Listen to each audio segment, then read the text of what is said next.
All right.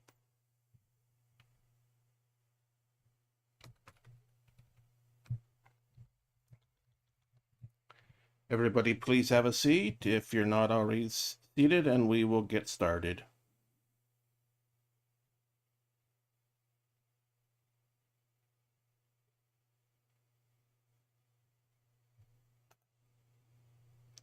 Hello, everybody. Thank you all for coming. I am the founder and organizer of these disability discussion seminars.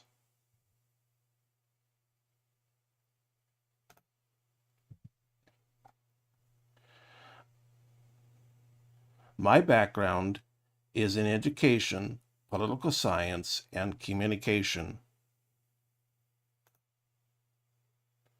I have a few words to say before I let our guest moderator take over. Sorry, and I had to mute the computer on the other side here. Today's guest moderator is my partner, Stealth. She will be talking about the mechanics of voting in the United States. We will not be talking politics. I will ask you to refrain from mentioning political parties or candidates in your discussion. We are here to talk about how to vote. Before we begin, I need to inform everybody that these sessions are being recorded and live streamed to YouTube.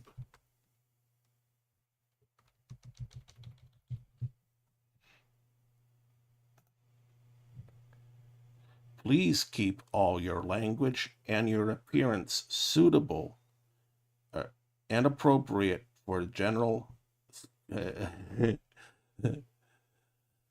suitable and appropriate for the general audiences. Sometimes I wonder. If you are not comfortable with your avatar being recorded, then you are encouraged to either step away from the circle of cushions so that you do not appear in the video, or you can watch the live stream on YouTube.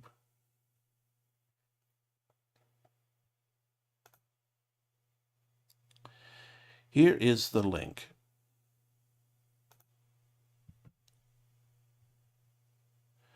Next, I need to set some guidelines for the seminar, so please bear with me a moment.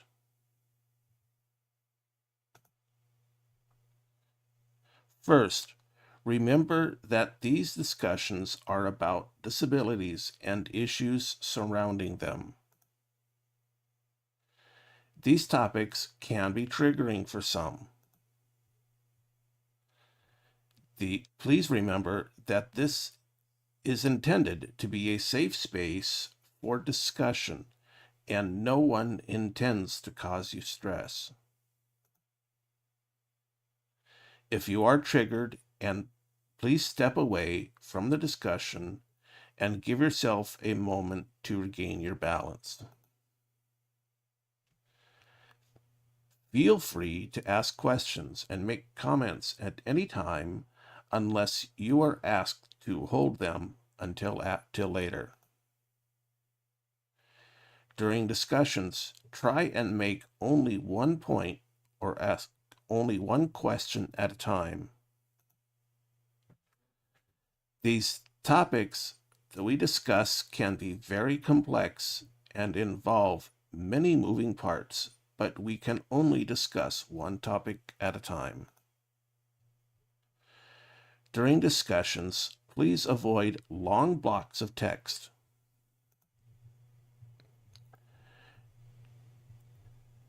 Even fast typers can take a long time when typing. Break your comments or questions into 1 or 2 sentences or lines. If you need longer to type, consider using voice or type a few words at a time so that we know that you are not done. Be respectful of other people's opinions and situations. We are all different and live in different circumstances. What may work for one individual may not work for another. Do your best not to dominate the conversation. We want everybody to have a chance to participate if they wish. Please consider being a discussion moderator. We are always looking for topics or issues that relate to disability and if you are willing to lead a discussion about them. I totally messed up that sentence, but oh well. I would like to thank the Confederation of Democratic Simulators for the use of this space. With that, I turn the floor over to Stealth.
ID is up to date prior to Election Day.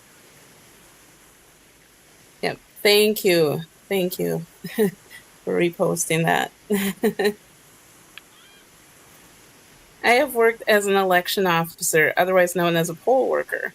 I generally encourage most people to sign up for absentee ballots. Where I live, anyone can request an absentee ballot, and if you identify as having a disability or health issue, you can request absentee ballots for life.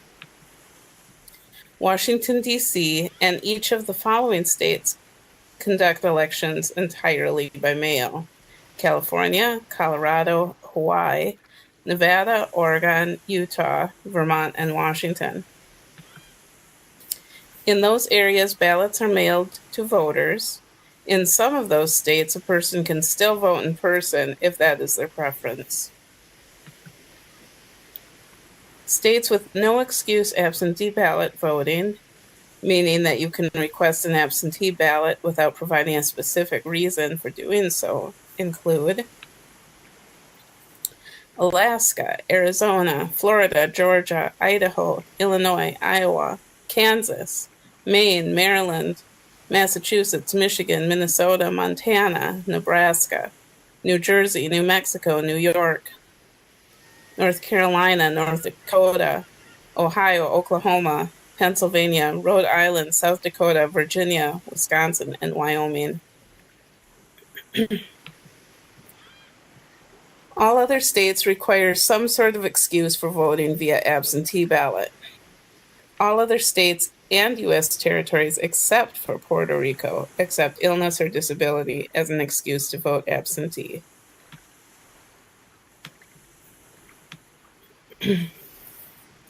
For more information, visit the National Conference of State Legislatures website. And that's another one that's listed on that card, but here's the site. Absentee voters must have a witness who can sign their envelope. Any eligible voter can serve as a witness as long as they are not someone who is currently running for office on that ballot. I know, because I lived with someone who who ran for office, and I could not have him sign my ballot. If you vote absentee and need a witness, your local chapter of the League of Women Voters can send a volunteer to your house to witness your ballot. Your witness will not see how you voted. They are simply confirming that you filled out your own ballot. Oh, okay. I'm sorry about that.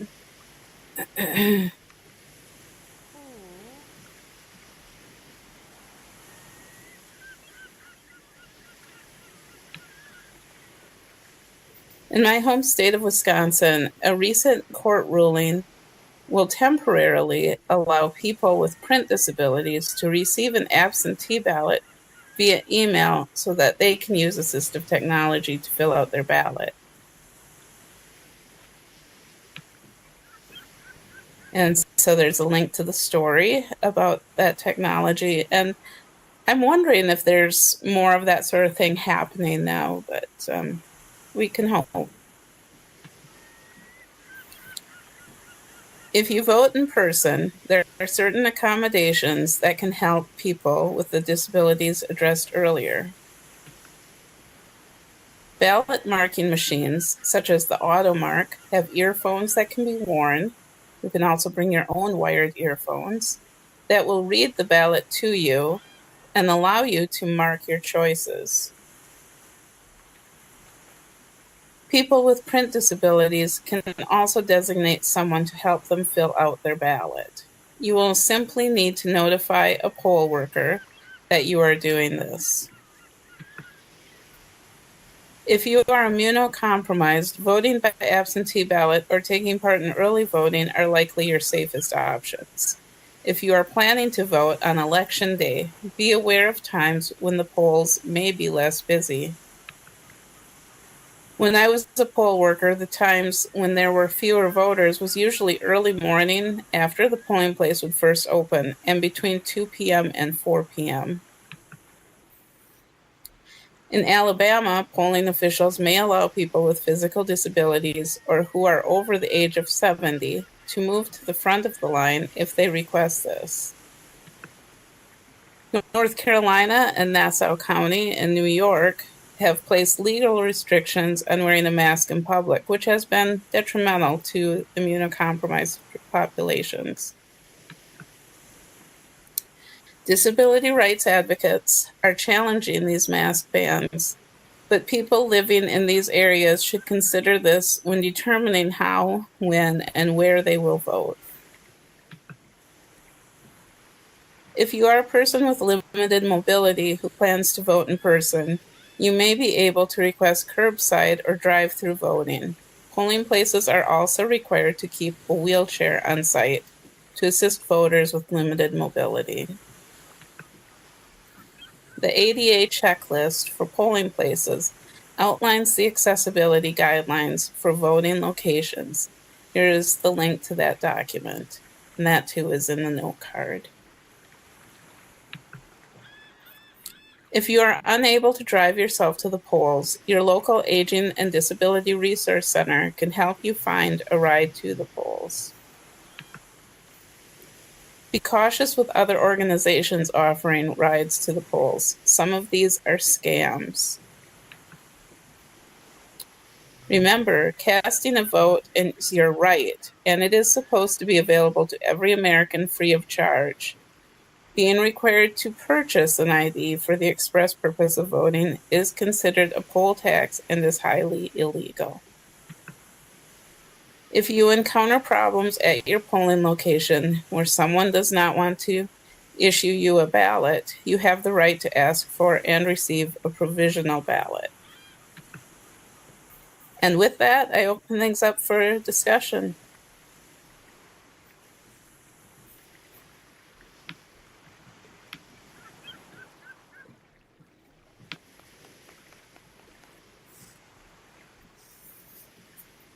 Well, thank you, Gwyneth.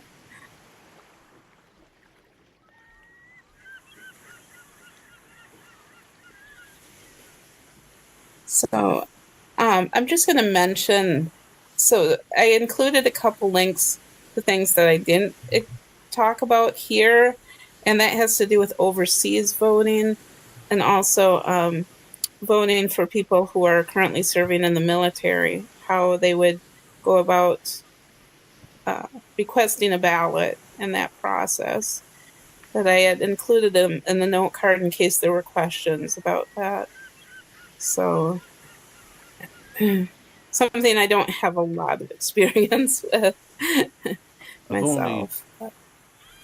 I've only talked to people who were in the military myself, and we had to go out and find the information at the time.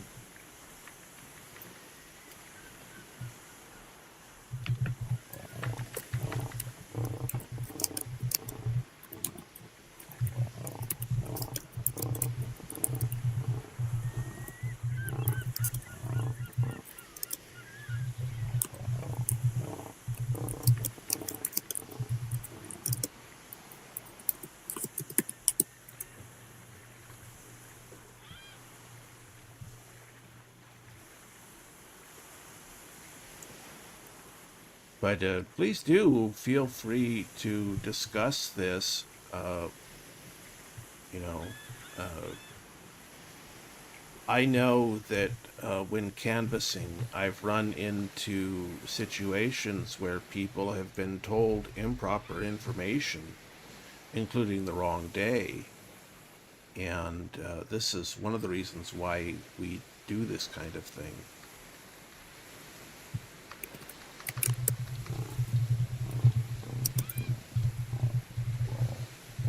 Yeah, that's a very good point. And I think ever since the pandemic, things have been changing a lot.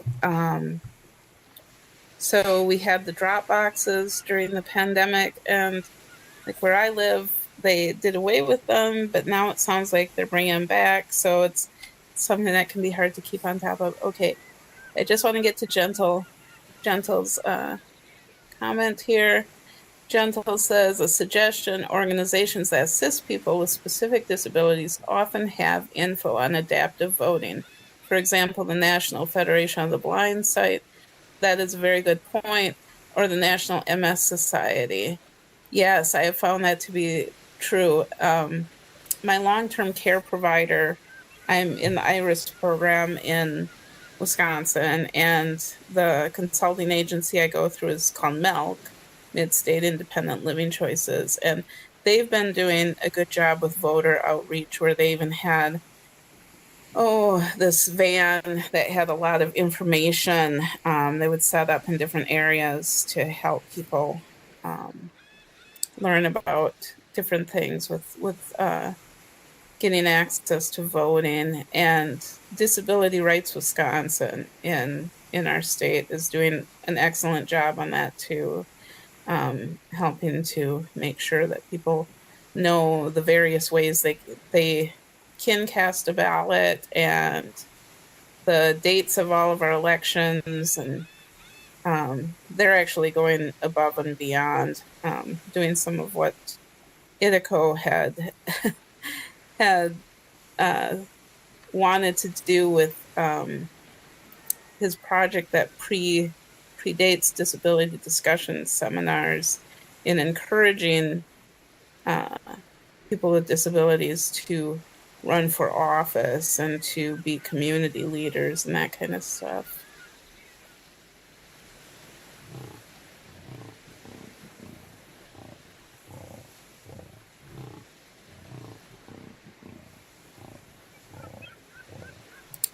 Okay, and Gentle says, if anyone has a particular disability, I can help you find disability-specific information.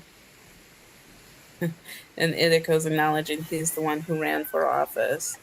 Yes, I'm trying to remember. Oh yeah, the name of the organization that you had at Nonprofit Commons before this one was ACE, yeah. All Abilities Civic Engagement.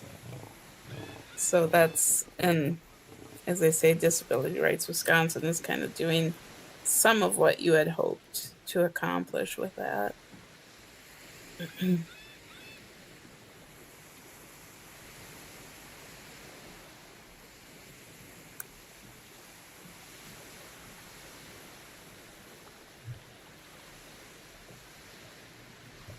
But surely somebody can think of some questions. No, Stealth did a marvelous job. Well, I was going to say, Idaco, if you'd want to relay your experience with the AutoMark machines, that might be of interest as well. Okay, the AutoMark machine is a very interesting tool. And thank you, Shere Khan. Yes, please share this information with the groups you are a part of. The the machine itself looks like it was made in the early 2000s with technology from the 1970s. But the AutoMark machine will talk to you and display large text on the screen. So if you have some vision, you can read it, or if you plug in a pair of headphones, it will talk to you. And the controls are very simple. It is basically for 5 buttons, and you hit arrow keys. It is so much like, using the tab and arrow keys on a computer if you're using a voice navigation software like JAWS. And it is, I can actually go through the ballot faster using the AutoMark than I can with filling out the bubbles myself. And of course, it fills out the bubbles perfectly, where I do not.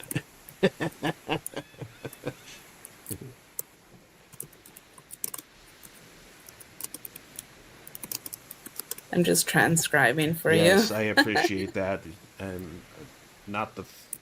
I cannot walk and chew gum at the same time when it comes to typing and talking.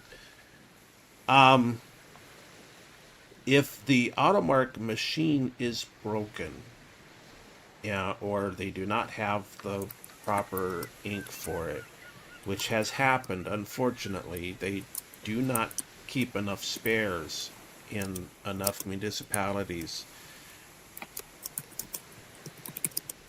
You will have to get somebody to help you because uh, there's rarely a technician that can work on these things within a short amount of time. I certainly know that every place I've voted has never had one, and I'm sure they have to be sent in.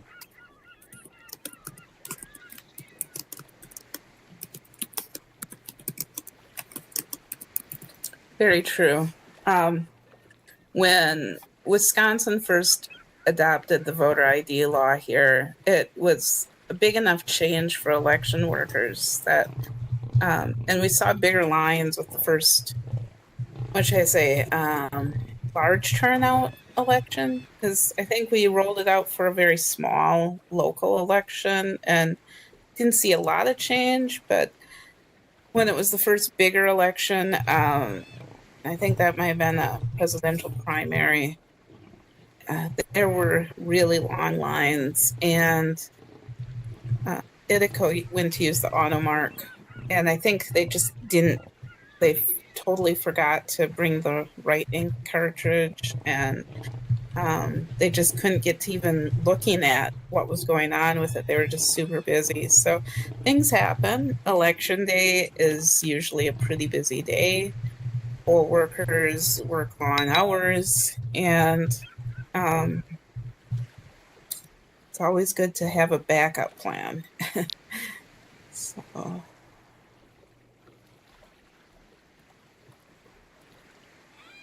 and thank you for transcribing.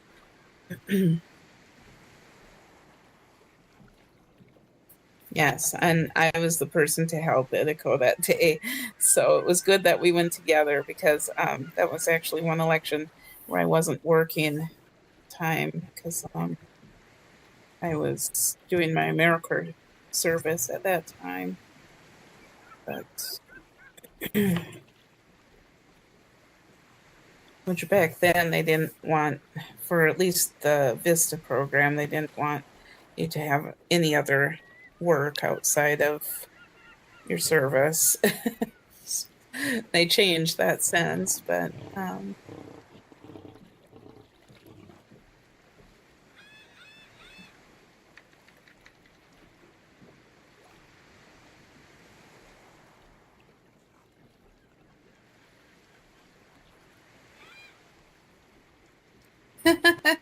yes, I know. That was a long time ago already.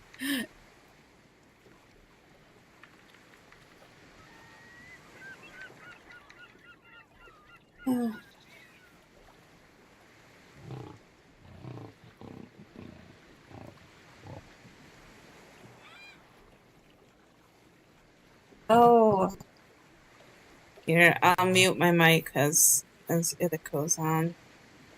We are in the same house, so there.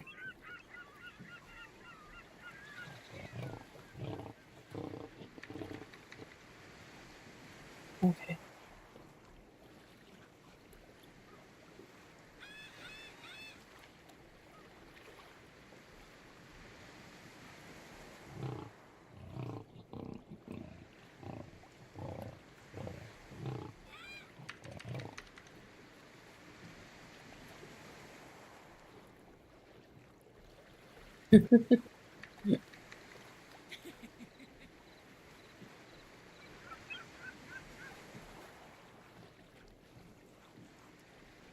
Oh, well, that's an easy question. I should let Idiko field that, but how can I keep contact to the DDS?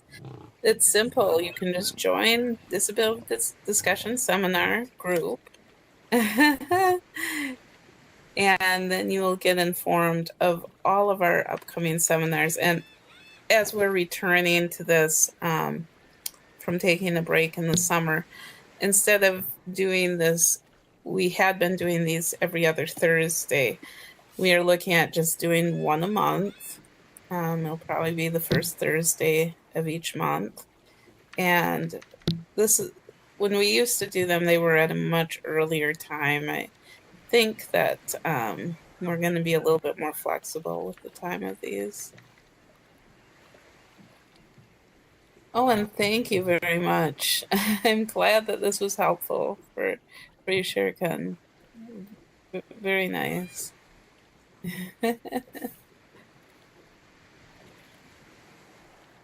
Yes, and that's just it. So many of us, we do have limited spoons, so it's always good. I know sometimes we have seminars that wind up pretty quickly, and other times they go for a long time.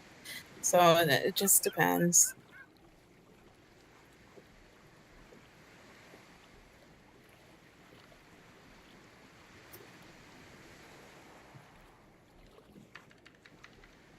But if anyone has topics they'd like to see covered, if you would like to moderate, we all have various interests. I just wanted to make sure that we covered this topic because I know there are a lot of questions and a lot of concerns.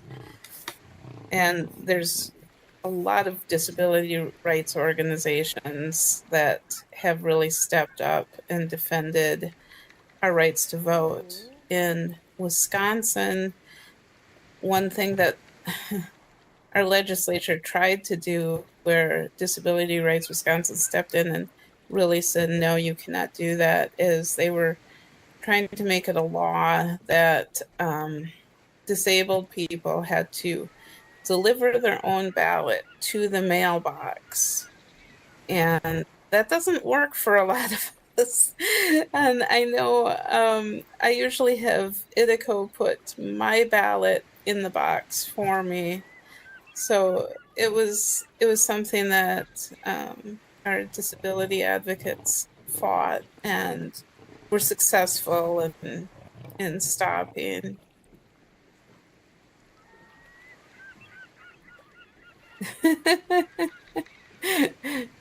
Very cute comment, Rosie, about the ice cream.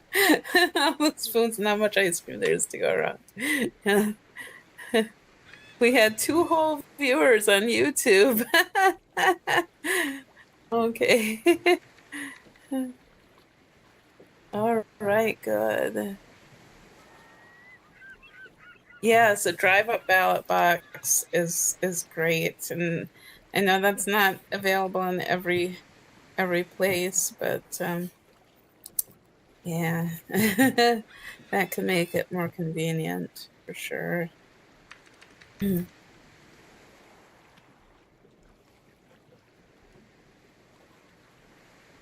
Okay, well, I want to thank everyone. I'm going to just have Idiko tell you a little bit more about the types of topics that we cover because I think they run a pretty big gamut. We're always looking for presenters, and it was pretty discussion light today, but that's fine too. So um,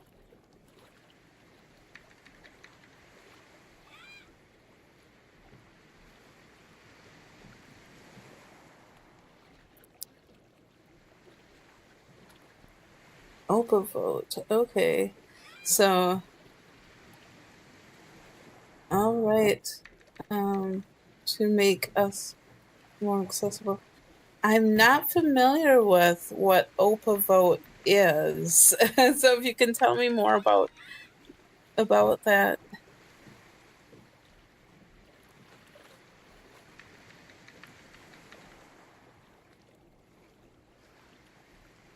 Hmm.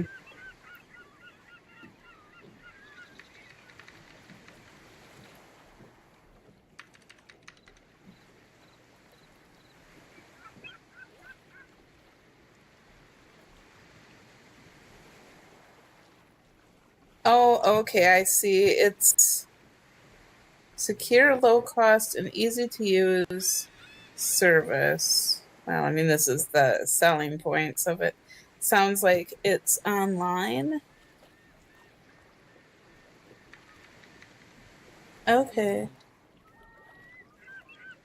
Yes, yes. Okay, so yeah, I'm wondering if that's actually what they'll be using, because like I had mentioned before, is for the first time ever, really, they're emailing ballots to people with print disabilities. So,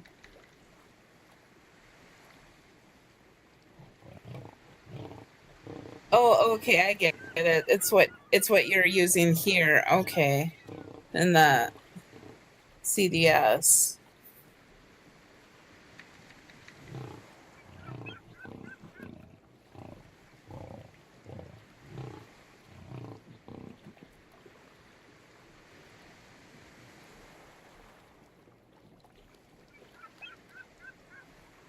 Hmm. Well, I don't know how to answer the question. I'm just reading about it myself for the first time. It sounds like it would be fairly accessible. Um, but yeah, thank you for letting me know about it. And I guess it is pretty reasonably priced. So, okay.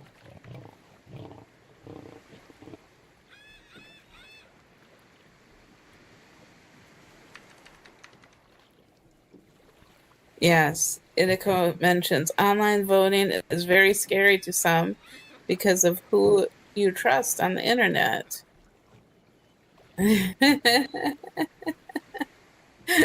Very funny tour. Has a graveyard of registered voters. Yeah. Yeah, I don't know. I've been looking into a lot of websites to see if they're ADA compliant because I'm both Idiko and I manage websites for different groups, and that's a big, something that is very important to us, and we want to get there, but it's one of those learning processes, and I think we're continuing to learn about what makes a site accessible.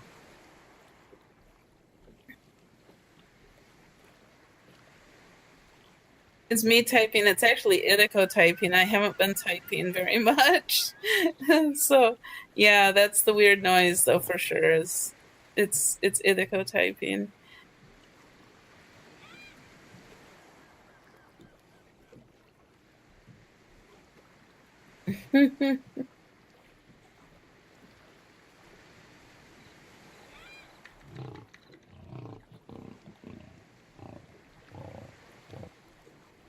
Yes, and Idiko's avatar growls as he types.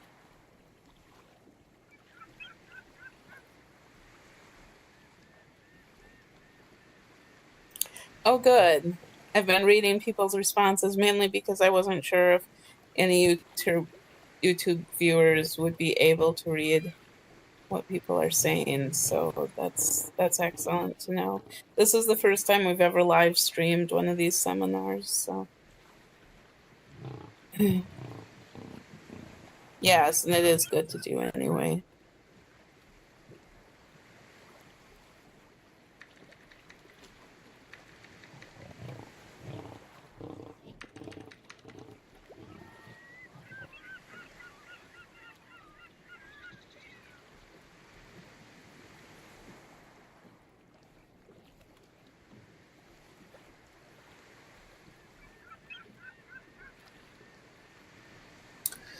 Well, um, I mentioned before we were doing these seminars every other Thursday, but now we're looking at doing them once a month just because of other time demands.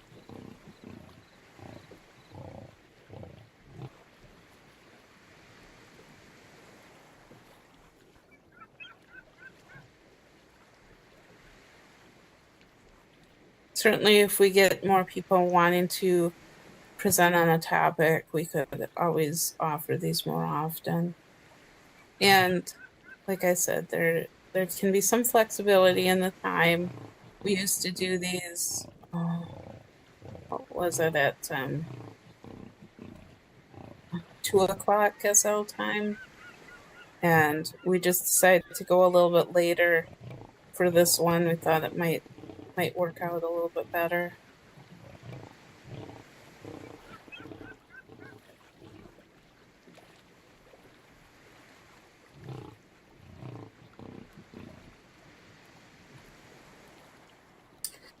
Yes, we choose to do these, not just on different topics with different moderators, but different locations so more attendees can see more parts of Second Life. And um, we've had topics that were focused a lot on hobbies or career paths in the past. I'm trying to remember. It seems like it's been a long time ago. It really hasn't been that long ago since we presented some of these.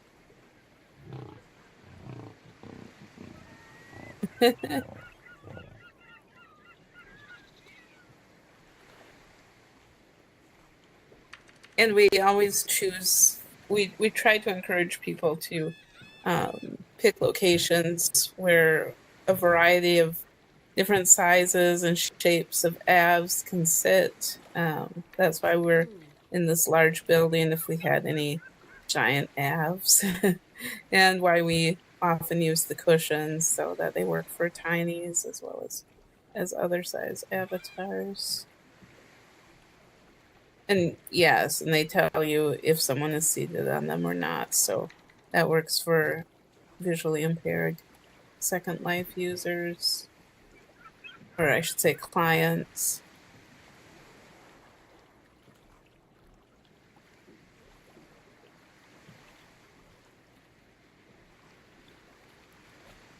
I like how you said that. Meet you in Avatar. Yes, you never know when someone will show up as a dragon, and we do have a friend who often does. Mhm.